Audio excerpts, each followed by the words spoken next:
Nthano za m'Baibulo.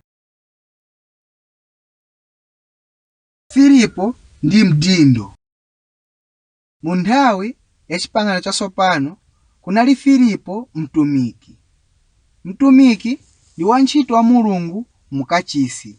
Mveserani. Uko Filipo apita mtumiki. Iye wasiya mzinda wa Samariya ndipo ali pa njira yake kupita ku. Iye saziwa kwenikweni. Mngelo ochokera kumwamba auza iye kuyenda mu msewu uwu. Msewu kuchokera ku Yerusalemu kupita ku Gaza. Ndi msewu wopanda anthu umene upita pa mapiri ndi kupyola mu nkhalango. Inu simungaone konse anthu kuyenda kuno. Filipo samvesa ndi chifukwa nchiyani iye ayenera kuyenda pa msewu uwu. Koma iye achita chimene Ambuye afuna iye kuchita. Iye ndi mtumiki wabwino wa Ambuye.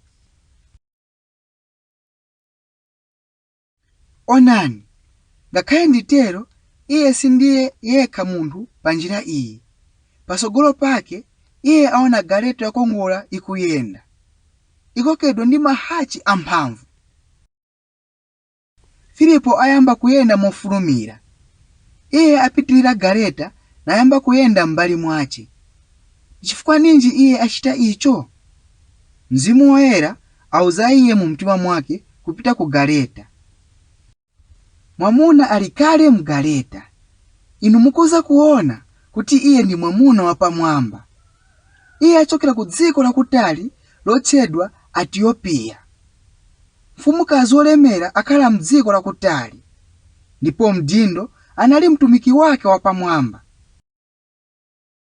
Iye ayenera kusamalira chuma chonse ndi ndalama za mfumukazi. Iye anali mdindo wake.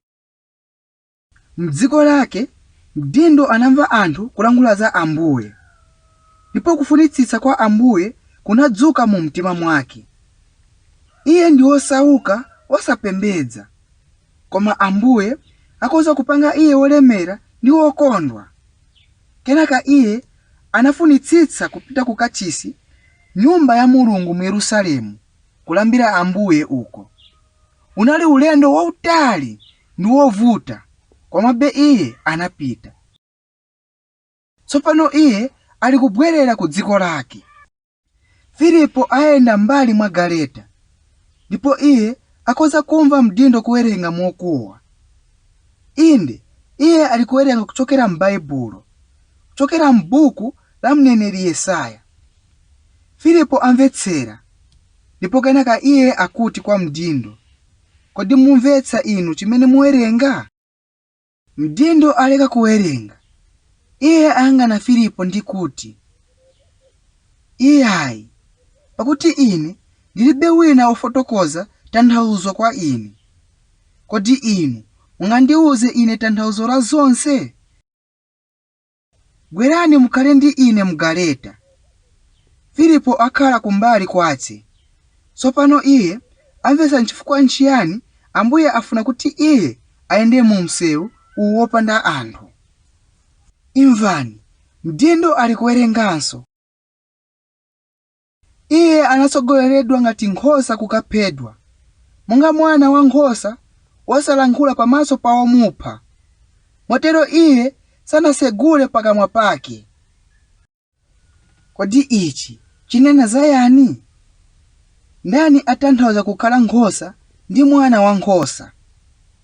Anafunsa Mdindo. Filipo ayamba kuuza iye za Ambuye Yesu.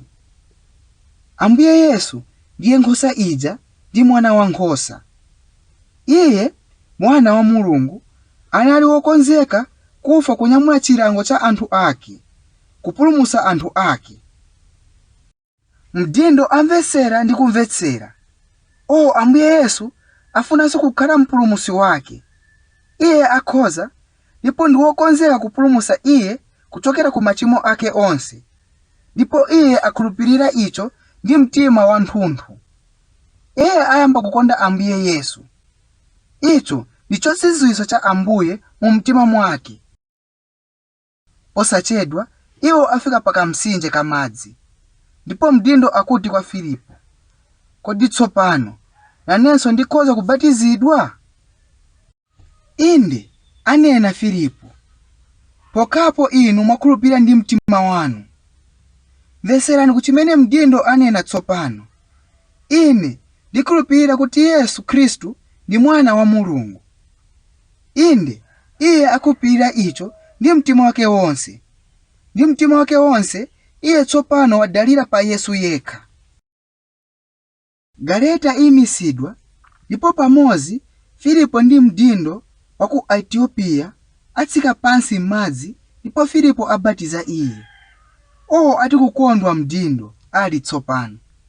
Tsopano iye adziwa mosakayika kuti Ambuye Yesu wafanso chifukwa cha iye. Iye mwamuna wa ku Etiopia ku dziko la osapembedza tsopano wakhala mwana wa Mulungu. Nanga Filipo ali kuti tsopano? Iye mwadzidzidzi anasowa. Ambuye anachita icho. Kodi Mdindo ndi wosakondwa tsopano? Iyayi, Filipo indedi wapita, koma Ambuye ali ndi Mdindo muyayaya. Nenani, Mdindo anatembenuka bwanji? Kupyolera mu ntchito ya Mzimu Woyera. Kodi Mzimu Woyera anachita icho bwanji? Kupyolera mawu a Mulungu. Kodi ifenso tizamvesera mwaulemu ku mawu a Mulungu? Pamenenso antchito a Ambuye alalikira za ichi, monga Filipo.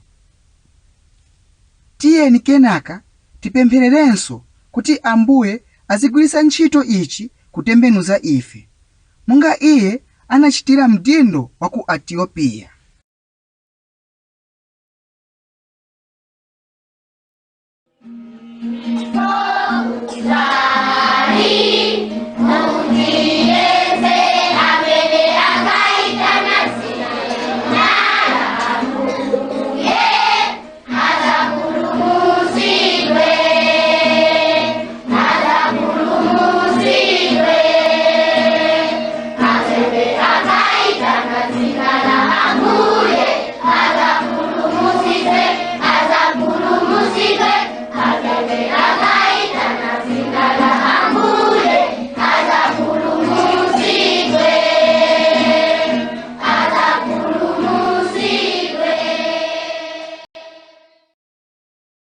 Werengani nthano iyi m'Baibulo lanu, choka m'buku ya Macitidwe 8 kuyambira pa ndime ya 26 kufika pa 40.